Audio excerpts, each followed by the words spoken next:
прошлой серии пушка только начала ломать старый порядок. Она уже била по стенам, пугая людей своим грохотом, показывала, что камень больше не дает прежней защиты.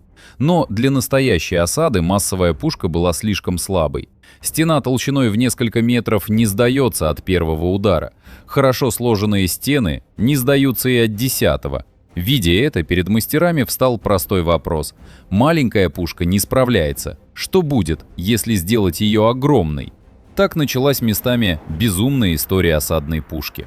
История орудий, которые весили как несколько телег, тянулись к замку неделями, получали собственные имена и иногда оказывались опаснее для своих, чем для врага. Ради них короли снимали колокола с церквей, города тратили деньги, а потом выяснилось, что даже у самой большой пушки есть предел. Привет, вы на канале Оружие от А до Я, и это продолжение прошлой серии про пушку. Начнем с главной мысли той эпохи. Если ядро плохо ломает стену, значит нужно больше ядро. Если не помогает, нужен еще больший ствол. Средневековый человек вообще любил решать задачу прямо. Слаб инструмент – увеличь его. Так и появились гигантские бомбарды. Их не клепали десятками, каждую делали почти как отдельный проект. Долго отливали, собирали, испытывали. Выдающимся давали имена, как кораблям. Владелец такой пушки показывал всем сразу две вещи. Первая – у него достаточно денег. Вторая – он всерьез готов бить по стенам, а не просто пугать соседа. Одна из самых известных таких пушек, Монс Мэг, попала в Шотландию в 1454 году. Бургундский герцог подарил ее королю. На бумаге это выглядело как подарок, от которого должен был дрогнуть любой замок. В реальности это была громадина весом больше 6 тонн, такой КАМАЗ-4308, без шасси и колес. Стреляла она каменными ядрами с не менее внушительными размерами, диаметр в полметра и весом 175 килограмм. Чтобы привести ее к месту осады, нужны были валы, люди, время и терпение. Такую вещь не катили по дороге, такую вещь тащили как отдельную военную кампанию.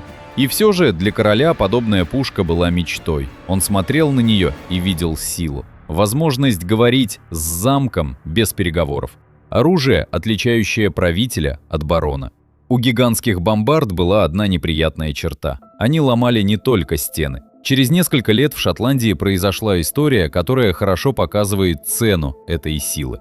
Во время осады Роксбурга рядом со своей артиллерией находился король Яков II. Для монарха это был понятный жест. Он хотел быть там, где решается исход осады.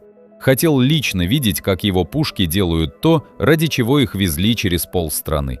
Во время выстрела одно из орудий разорвалось. Король пал на месте. Это очень тонкий момент для всей истории осадной пушки.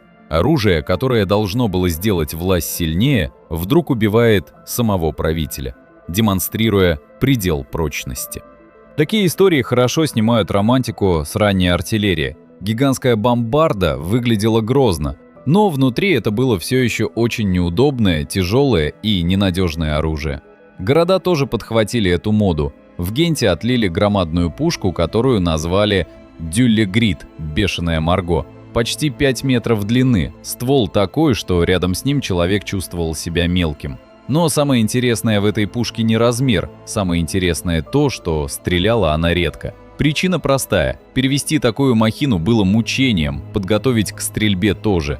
И все же свою работу она выполняла, просто по-другому. Когда у города есть такая пушка, соседи это знают, иногда одного этого уже достаточно. Получается, что осадная пушка в те времена била не только по камню, она била еще и по воображению. Но довольно быстро стало ясно, что размер сам по себе проблему не решает. Огромная бомбарда хороша, если ты уже под стенами. А если нужно быстро дойти до цели, развернуть орудие и начать осаду, чудовище из бронзы и железа становится обузой. Не всех такое положение устраивало. В 1494 году французский король Карл VIII повел армию через Альпы в Италию. С собой он вез артиллерию совсем другого типа, более легкие пушки на колесных лафетах. Их можно было быстро тянуть за войском, быстро ставить на позицию, как итог, быстро открывать огонь. Для итальянских городов это оказалось ударом не столько по стенам, сколько по привычке думать, что у них есть время. Раньше осада почти всегда растягивалась. Было время вынудить торговаться или ждать подмогу. Можно было надеяться, что у противника закончатся деньги или терпение.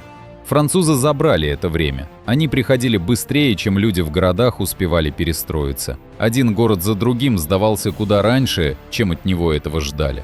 И тогда стало ясно, что будущее принадлежит не самой большой пушке, а той, которая успевает приехать вовремя. Это был важный урок. Стена может быть толстой, башня может быть высокой, но если противник развернул орудие раньше, чем ты подготовился, твоя крепость уже не выглядит такой надежной. После таких походов по всей Европе стали по-другому смотреть на старые укрепления. Люди увидели простую вещь. Высокая средневековая стена хороша против лестниц и таранов. Против артиллерии она все чаще превращалась в удобную мишень. Пришлось искать новые формы обороны. К этой истории мы еще вернемся, но уже здесь было видно, что старая крепость трещит не только от ядра. Она трещит от нового мышления. Теперь к материалу, из которого все это делали. Хорошая пушка требовала хорошего металла. Лучшие орудия часто отливали из бронзы, а бронза, из которой делали пушку, была той же бронзой, из которой веками делали церковные колокола. В этом моменте пушка становится больше, чем просто кусок металла. Представьте обычный средневековый город. На площади стоит церковь, над ней висит колокол.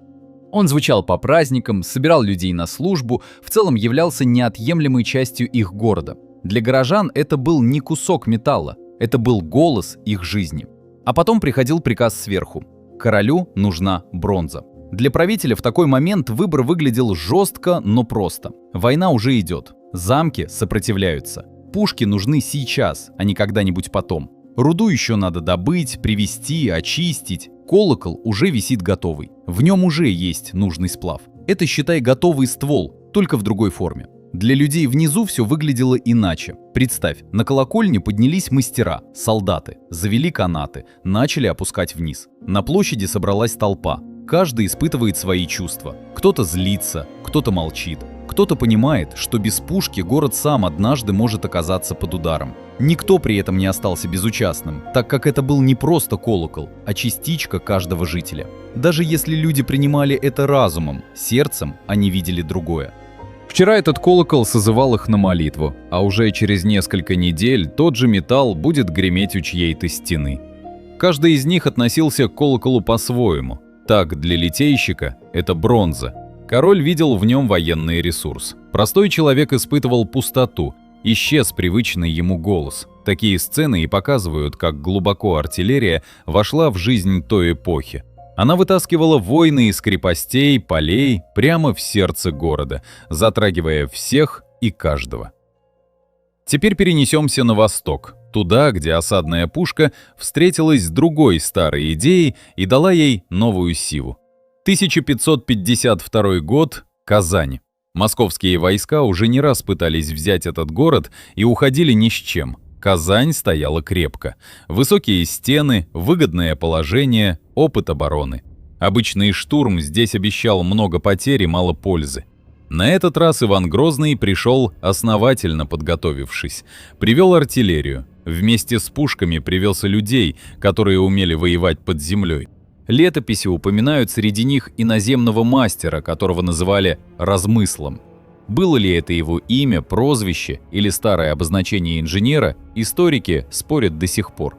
Но именно ему поручили вести подкопы под казанскими укреплениями. Иногда судьбу крепости решает не тот, кто громче стреляет, а тот, кто тише копает. Пока пушки били сверху, под землей шла другая работа. Люди неделями рыли подкопы под укреплениями. Это была тяжелая и страшная работа. В тесноте, темноте и сырой земле, которая могла обвалиться в любой момент. Любой лишний звук наверху мог означать, что тебя услышали. Ошибка могла привести к обвалу туннеля, став землекопом братской могилой. Когда подкопы были готовы, в них заложили порох. Дальше все происходило быстро. Взрыв поднял в воздух часть укреплений. Стена, которая годами защищала город, не выдержала удара снизу. В образовавшийся пролом пошли войска. Оборона, державшаяся порой месяцами, зашаталась за часы. Осада стен городов вновь изменилась. Пушка не всегда побеждала сама, но становилась частью новой системы. Она гремела по стенам, давила на защитников, отвлекала внимание. А рядом работали инженеры, подкопщики, плотники, пороховых дел мастера. Осаду выигрывал уже не один храбрый штурмующий, а тактические отряды, каждый из которых со своей задачей. Пожалуй, главный вывод всей истории осадной пушки. Сначала люди думали, что дело в размере, чем больше ствол, тем лучше. Потом выяснилось, дело еще и в подвижности. Затем стало ясно, дело вообще не только в самой пушке. Нужны системы, инфраструктура. Как и говорил в предыдущем ролике о пушке, она не по зубам барону, ей нужно было государство. Пока бароны гордятся замками, города своими башнями, короли все чаще гордились артиллерией. Именно она давала возможность разговаривать без долгих уговоров. Гигантские бомбарды вроде Монс-Мэг со временем уйдут на второй план. Они останутся символом эпохи, когда люди еще верили, что любую задачу можно решить, если просто сделать орудие больше. Время потребует других решений – быстрее, точнее, хитрее. И вот тут появляется новая задача.